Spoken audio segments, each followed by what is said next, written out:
Hello guys, welcome to my YouTube channel. ഇന്ന് നമ്മൾ പുറത്ത് പോകാൻ പോകാം കേട്ടോ. കോളേജിൻ്റെ അടുത്തുള്ളൊരു കടയിലേക്കാണ് പോകുന്നത്. അപ്പോൾ പാനിപ്പൂരി, ചിക്കൻ നൂഡിൽസ് ഒക്കെ ഉണ്ട് കേട്ടോ. അവിടെ നമ്മളതൊക്കെ കഴിക്കാൻ വേണ്ടിയിട്ട് പോവാണ്. ആ സ്പോട്ട് നല്ല അടിപൊളി ഒരു സ്ഥലമാണ് കേട്ടോ. ഇവിടെയൊക്കെ വെച്ച് നോക്കുമ്പോൾ ഒരു അടിപൊളി സ്ഥലമാണ്. അത്യാവശ്യം ആംബിയൻസ് ഒക്കെ ഉണ്ട്.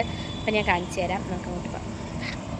ഹോസ്റ്റലിൽ നിന്ന് എങ്ങോട്ട് പോകണമെങ്കിലും ഇതിനകത്ത് ഒരു രജിസ്റ്ററെ പേരെഴുതി ഇറങ്ങുന്ന സമയം എഴുതി സൈൻ ചെയ്തിട്ട് വേണം കേട്ടോ പോകാൻ. വണ്ടി കയറിപ്പോകാനുള്ള ദൂരമൊന്നും ഇല്ല കേട്ടോ. ഇതെനിക്ക് നടന്നു പോകാനുള്ള ദൂരം മാത്രമേ ഉള്ളൂ. ഒരു 5-6 മിനിറ്റ് നടക്കാനുള്ള ദൂരമേ ഉള്ളൂ അങ്ങോട്ട്. ഇതേപോലെ മെയിൻ റോഡിൻ്റെ സൈഡിൽ തന്നെ കേട്ടോ സ്പോട്ട്. നമ്മൾ ഒറ്റയ്ക്ക് പോകില്ലല്ലോ, കൂട്ടുകാരും ഒക്കെ ആയിട്ട് സംസാരിച്ചൊക്കെ പോകുമ്പോഴേക്കും പെട്ടെന്ന് എത്തും. അപ്പോൾ ഗൈസ്, ഇതാട്ടോ ഞാൻ പറഞ്ഞ ആ സ്പോട്ട്. ചെന്നപ്പോഴേ എന്തൊക്കെയൊക്കെയോ ചേഞ്ച് ഞങ്ങൾ നോട്ട് ചെയ്തായിരുന്നു. കാരണം ആ ബോർഡൊന്നും നേരത്തെ അവിടെ ഉണ്ടായില്ല കേട്ടോ, ബിരിയാണിയുടെ. അങ്ങനെ അവിടെ ചെന്ന് തിരക്കിയപ്പോഴാട്ടോ അവിടെ പാനിപ്പൂരി ഒന്നും ഇപ്പോൾ ഇല്ല.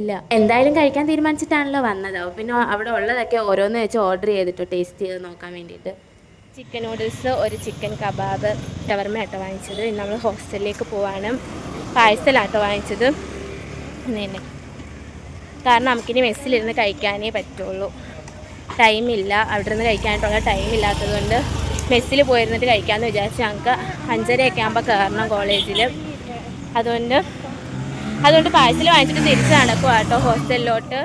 അങ്ങനെ കഴിച്ച് തിരിച്ച് ഹോസ്റ്റലിൽ വന്ന് കയറിയ സമയമൊക്കെ അവിടെ എഴുതി കേട്ടോ. ഇത്രയും വലിയ മെസ്സ് അവിടെ കിടന്നിട്ട് ഞങ്ങൾ വന്നിരുന്നത് ഇതാ ഇവിടെയാണ്. കാരണം ഇവിടെ അത്യാവശ്യം ഒരു ഓപ്പൺ ഏരിയ ആണ്. കണ്ടു കഴിച്ച മുകളിലോട്ട് ഞങ്ങളുടെ ഹോസ്റ്റലാണ്. ഇതിൽ പിന്നെ രാത്രിത്തേക്കുള്ള ഫുഡിൻ്റെ പ്രിപ്പറേഷൻ നടക്കുക കേട്ടോ. അത് കാരണം അവിടെ സൗണ്ടൊക്കെയാണ്, അതുകൊണ്ടാട്ടോ ഇവിടെ വന്നിരുന്നത്. അവിടുന്ന് ആദ്യമായിട്ടാട്ടോ ഈ ഐറ്റം ഒക്കെ കഴിക്കുന്നത്. അത് കാരണം ടേസ്റ്റ് ചെയ്യാന്ന് കരുതിയിട്ടാണ് ഓരോന്ന് വെച്ചെടുത്തത്. ചിക്കൻ നൂഡിൽസ് നേരത്തെ അവിടുന്ന് കഴിച്ചിട്ടുണ്ട്. പക്ഷേങ്കിൽ ഞാൻ പറഞ്ഞതുപോലെ വേറെ പുള്ളിയായിരുന്നു കഴിക്കാൻ നല്ല എക്സൈറ്റഡ് ആയിരുന്നു. തുടങ്ങിയതേ ചിക്കൻ കബാബി നാട്ടോ.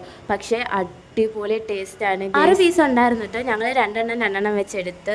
എന്തായാലും അത് കഴിഞ്ഞിട്ട് കഴിക്കാൻ എടുത്തത് ചിക്കൻ നൂഡിൽസ് ആണ്. പറയാതിരിക്കാൻ പറ്റൂല കേട്ടോ. നല്ല ക്വാണ്ടിറ്റി ഉണ്ടായിരുന്നു. ഞങ്ങൾ 3 പേര് തന്നെ ഇരുന്ന് കഴിച്ചൊരു 3/4 ഭാഗം എത്തിയപ്പോഴേക്കും കുഴഞ്ഞു. മാത്രമല്ല നേരത്തെ അവിടെ കഴിച്ചതിനെക്കാട്ടിലും ടേസ്റ്റും ഉണ്ടായിരുന്നു. ചിക്കൻ്റെ ക്വാണ്ടിറ്റി ഉണ്ട്. ലാസ്റ്റ് ഒരു ഷവർമ റോൾ ആയിരുന്നു കേട്ടോ. നമ്മൾ മേടിച്ച പൈസയ്ക്ക് അത് വേർത്താണ്. നല്ല ടേസ്റ്റും ആണ്. വാങ്ങിച്ച 3 ഇഷ്ടമായിട്ടോ. ഒന്നും ഫ്ലോപ്പ് ആയിട്ടില്ല. അങ്ങനെ ഇന്നത്തെ തീറ്റയും പര്യടനവും ഒക്കെ കഴിഞ്ഞ് നമ്മൾ ഹോസ്റ്റലിലേക്ക് കയറുകയാണ്. ഇത്രയും നേരം ഹോസ്റ്റലിൽ തന്നെ ആയിരുന്നു. അപ്പോൾ ഇന്നത്തെ വീഡിയോ ഇത്രയൊക്കെയാണ്. എല്ലാവർക്കും ഇഷ്ടപ്പെട്ടാൽ ലൈക്ക് ചെയ്യുക, ഷെയർ ചെയ്യുക, കമൻറ്റ് ചെയ്യുക, സബ്സ്ക്രൈബ് ചെയ്യുക. നെക്സ്റ്റ് വീഡിയോയിൽ കാണാം. Tata, bye bye, see U.